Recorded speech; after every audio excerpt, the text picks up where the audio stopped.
Hi, this is Shane with the Rational Trader. It is Saturday morning, the 18th. So let's chat just a little bit about yesterday and then kind of how the week went. So result in the live NASDAQ was 135 here. It was a rough week because I kept getting nicked at least 4 times. So we're going to do this review, and then afterwards I'm going to run a couple of replays, but one in particular I want to run, which I'll share with you, which is dropping to cutting your size in half and doubling your stop. So we're using 10 tick stops with 2 contracts. We'll go one contract with a 20 tick stop. On Friday, let's see here.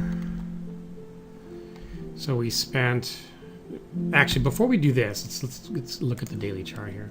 So this red line here represents the sort of the line in the sand that says, okay, now it's too volatile, switch to volatile conditions. It's somewhat arbitrary in that, I drew it back during these days when we were trying to survive these days or figure them out. And, so we started the week below that threshold, which means I just used normal models, normal rules. And yet the market was behaving much more like when it's really volatile like this. So it was really jumpy.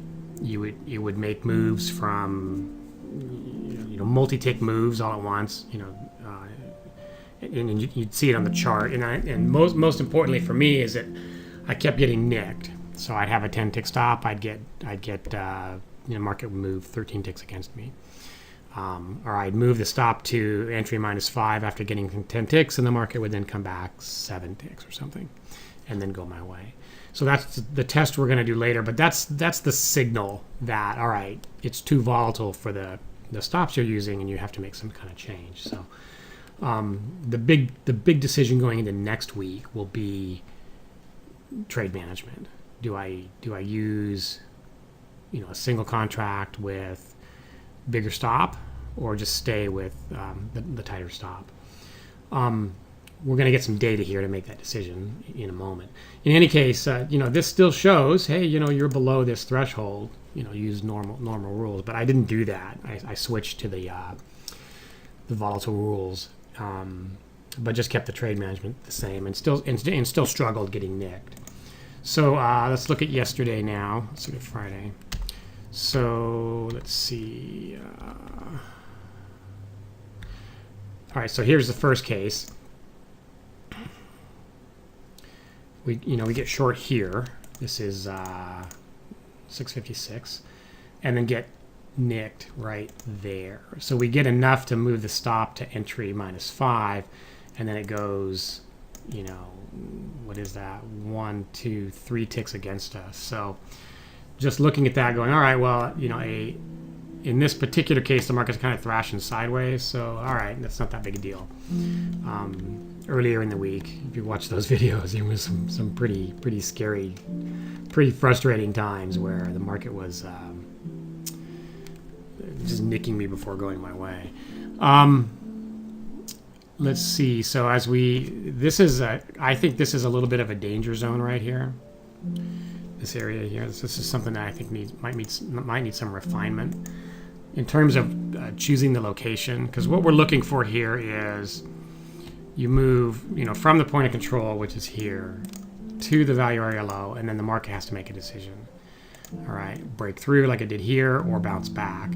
And what it does is it kind of breaks through just a little bit and then goes sideways. So, and then sideways to slightly lower. As you can see, the actual value area low is creeping down even as the market goes sideways. So most of the volume actually is trading lower. The problem, of course, is that because you're at the value area low, the system is going to go, okay, this is a good location to make a prediction. But in reality, you're going sideways here. Now, the analog to this problem on the high side is that we'll see the market climbing and the value area high is climbing and price is climbing kind of right along with it, and it's the same problem. When you're straddling this line, we're considering it a good location. And when I look at this as a human, I go, well, my normal rules for being careful about staying out of chop should be applied here. And yet what we're doing is if you're inside the value area, so if you're inside here, then we're not applying those chop avoidance rules. And if you're outside, we are. And so that's something that there's something to think about there in terms of what to do. When I look here, what I see is, the order flow looks to the system. When I'm looking here, the order flow looks at the system like it's going to bounce back up to that POC. So I don't have actually a problem with what's happening here. These 186s are too aggressive, so you can just kind of ignore them. I almost shouldn't even print them. The 151, though, says, hey, here's a break lower that I think is going to fail get long. And that's a very reasonable trade. Because you're at the value area low, and you're either going to break lower or break higher. So okay, machine learning system, look at the order flow and tell me what you think. So in terms of location, I like that. We end up not getting long there because the market just falls apart. All right, so our entry criteria, we have a signal to get long, but we need an up bar before we'll actually get in. So the sort of that extra verification step saves me from a loss there. Pull back to this low volume node. I like that. As far as the bars go orange, it means make a prediction. Something to think about here is, the way I can tell you that the way the machine learning system looks at the market, it's making a prediction on that bar. All right, so that's fine. If that bar wasn't orange, then I'd look at that and go, I maybe I want to make some kind of adjustment there, because this is exactly what you want, right? The market breaks lower, it pulls back, and then get a prediction on that pullback. It's either going to succeed or fail. So I actually like that now that I think about it. Here you can see we start to go sideways, and the system says, okay, it's just the background goes purple. Don't get in, just stay away. Let it break one way or the other before you do anything. So predictions are getting made on these orange bars, but we won't act on them because the market's too sideways. And then we get, it's basically ugly there through almost 8 o'clock before we start getting something interesting to work with. The point of control drops down to here, all right, and so that's why there's nothing there, even though there's a low volume node right there. So if we were here, you can see we moved back up to that low volume node, and so you're getting orange bars, which means, hey, the system's going to be making predictions. Here's the case I was just talking about. I'd really like to see an orange bar right there, because I know that looks like a pullback to the machine learning system, but here it's not because it's too far away. This point right here is too far away from there, so it says, okay, I'm not near a low volume node anymore. So that's something to think about. I'm not entirely sure there's an easy answer there. Again, and the other thing that we have to be careful about is optimizing for these much more volatile conditions than normal, and then it'll all break when things go back to normal. This looks pretty good to me here in terms of location. I like that. Try to do something there. There's another low volume node up here that we're flirting with. No signals though. We're using the volatile model, so it has to be a really clear signal to the system, because it's the signal to noise ratio is considered different now. There's so many low volume nodes as the market fell that there's a lot of opportunities here to take a trade. Here's the 9 o'clock session level where I would normally have stopped in the past, but with this volume profile approach, we just continue until almost the end of the day. You can see enough trading occurred up here that the POC moves back up. So the point of control is back up here. So we're still, really right in the middle of the value area now. We take a trade here because we are at a low volume node and far enough away from that point of control. That's a short. I like that. I like that trade. it makes 5 and 2. That looks to me like the place where, okay, the market's going to make that decision, right? Either revisit your lows or you're done, right? In this case, we get a little bit and then head the other direction. We try to go short again right there, get enough to move the stop to entry -5, and then the market just cranks higher there. So we would have preferred the prediction in the other direction. And then let's see, we short there. So we're at the value area high, get a short signal. So again, this is the right place to be doing this for a move back to the point of control. Pretty unpredictable day here. And then we get long here, all right, and get 5 points, and then add one right there on this break. So we break through there. All this is automated, by the way, so I wasn't even sitting here when this happened. So entry there with 2 contracts, take one off there, add one on the break, and then start trailing by 2, and then get out there. So you make +5, 10 1/4, and 2. Okay, and then let's see, I think this will be the last trade here. We try to get short there at the value area high, looking for a move back down to the point of control, which at that point is way down there, but nothing there. This is at, what time is this at? 12:36. So I'll go to 12:40, kind of looking for that turn that will, that'll often set up 30 minutes prior to the close. All right, so now let's take a quick look at the ES, and then we'll do, I'm going to do a replay on NASDAQ with different trade management for the week. -1 here on the ES on Friday. The ES did quite a bit better just in general. This is the first time I've run it using this approach, and I see some changes that I want to make that are actually in the model that's being created right now for next week. Let's see, we get short here. But this looks really messy to me, and you can see it's really jumpy here. And we make 2 points and 1 point, so we're trailing by 8 ticks there. It's a 4-tick stop with move to entry -2 at +4, and then take one off at 8, and then trail the other one by 8. All right, so in this case, that's a good entry, but it's gonna almost any trade management, you're gonna get stopped at your entry because this pullback is so deep. Let's see, there's different color bars here, which just kind of ignore the grays and yellows. That's debugging for me to make sure that the criteria that's choosing the location is working correctly. And it's the same criteria at low volume nodes, at the value area edges, but far enough away from the point of control that you're not going to get caught up in any chop there. So we don't do anything. We get down to here, and this looks okay because the point of control is up here, right? But then the point of control moves down, so there's nothing going on here. All through that looks okay. You're back at the value area high, no signal, and then we come back up and we get short and get, I don't know, 4 or 5 ticks, enough to move entry -2. But the market's going the other way. Right? And then we're at 9 o'clock here. That's the purple, that's this line right here. And then let's see, 221, that's a short, but we don't take it. I don't know why. Oh, we don't get filled. Okay, so I can see. We place the order right there, but then it doesn't get filled. Okay.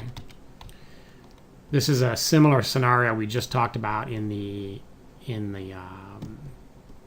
NASDAQ, where I look at this as a human and I go, okay, that's now sideways, and I want to stay out of that. So these cases where we're straddling the value area edge, I want to keep an eye on and work through. I don't like that. I'm perfectly happy. You come back down, take a trade. You go up and roll over. That looks good to me. But anything in here is now ugly. It's basically as soon as you set that point, and absolutely when you set that point, this looks bad now. So we're gonna have to think about that. one thing I'm doing is this zigzag. The wave is not set correctly for this chart. So I've already changed that, and that's in the model that's building now. That'll fix some of this, but it won't fix all of it. There's some more work to be done there. All right, so we get a nice break higher here, which we miss sideways again, so you can see it, and we're out. A little interruption there. So we're outside the value area and going sideways. So I like this. Be careful now. All that background striping means stay out long or short or both. Okay. So we break higher and get a long signal, which is not what's happening here. The market's rolling over, and then another long signal there. So that one's no good. And that's it. All right, so we end up down a point. For the week, the ES did pretty well. I don't have the numbers off the top of my head. I'd have to go back and look at the videos. But we had days where they were 5 points, 6 points, down 1 and down 3, I think. In any case, I need to change this now to use the correct wave settings, and then we'll start over. There's some other changes I made to the model this week that we'll end up live. We'll live test that next week. All right. So now what I'm going to do is I'm going to stop and change the trade management here for the Nasdaq and replay the week and see what the impact is. And ultimately, kind of where I'm headed to here is if I have a set of rules that we follow that say when the volatility is X, then do Y. When the volatility is less than X, do Z. And that takes the emotion out of the decision. It takes all the doubt. You just follow those rules. And so what I'm trying to understand here is, do I need to refine that rule to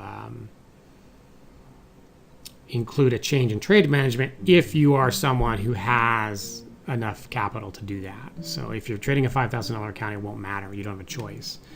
Your choices are don't trade or suck it up and deal with it. Because as the volatility goes up, the unpredictability goes up. All right. So the typical answer to increase volatility is cut your size in half and double your stop. So if you're only trading a single contract because that's all you can afford, then you can't do that. And then your choice becomes trade or don't trade. All right. The prudent thing to do is just don't trade, and really that's kind of what I would suggest. Start the week off. If you're getting nicked, then just stop the rest of the week. You're done. So let's see. Let's see. I'm going to run this now, and then the replay will take some time, but for you it'll be instant. All right. So here we're setting up the replay, and target's the same as 80. The stop is 20 ticks. At 20, start trailing by 20. At 10, move to entry minus 10. So everything's basically doubled. All right, so we want to start on Monday the 13th, and then we're going to do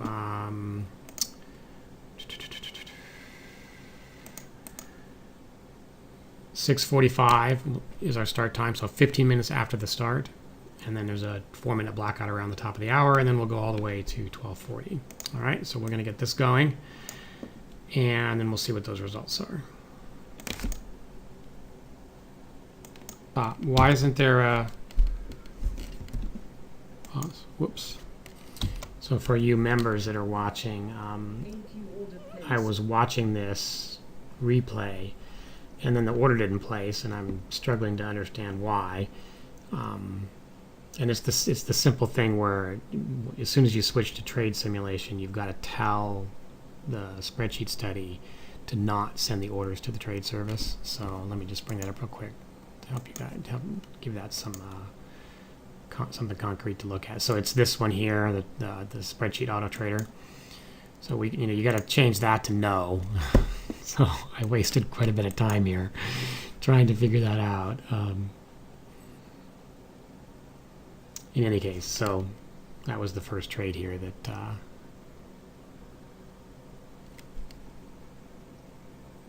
executed in the replay here. So we went short there on that 251 break. We get enough to move to entry minus 10. So we get 10, move to entry minus 10. Looks like we don't get 20. So then we take a 10 tick loss. All right. So now let's let this go, and the next time you hear me, we'll just be at the end looking at the results. All right. So here are the results of that test, and what we see is considerably better, right? 3 scratch days, a max loss day, and then a reasonable profit. And so the reason that's important is that it tells me that the approach is fine. It's just when we've got volatility, we have to adjust to it. The volatility has been a little surprising, as we talked about earlier, given the way that we measure it and the range. Nonetheless, we're going to have to make a decision going into next week. I'm a little curious what this would look like if I used the 20 tick stop, like this trade management, but with the normal model that I would use for non-volatile conditions. So I'm actually going to set that up and run that, and let's see what that looks like. So for those of you that are members, you can see we've been using the volatile model, the 45 model. So we're going to switch now to the 30 and fire that up, and then just rerun the same test, but now with the model that we would normally use for the level of volatility coming into the week.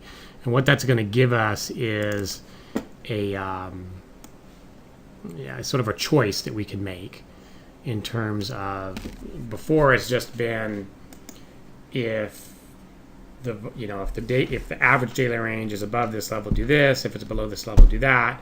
Now that choice can potentially branch depending upon what these results are. So let's run that and see. All right, so here are the results where we use the normal non-volatile model with the 20 tick stop. So cutting our size in half and doubling the stop. And these results are not as good as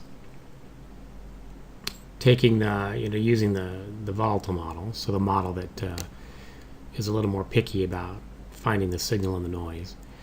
And it's different in a couple of ways. The total amount is less, which is actually I think is less important in this case. What I like is the other method had less instances of losses that are either max daily loss or close to it. You may have a different opinion. So here, you have the data now to look at. You have here a couple of days where you did okay. So to me, what this says is, I think that the place where we have this line might need to change. That would be one thing. The other thing to think about is if I make the decision that I made early this week, where even though I was below this line, I switched to the volatile model. If I do that, then I think that's a trigger to also change the trade management. So that's what's in my head right now. I'm gonna have to think about that a little bit. I'll need a decision by Monday morning at 6:30. But we have some data now to work with, and from that we can make some informed decisions as opposed to just casting about.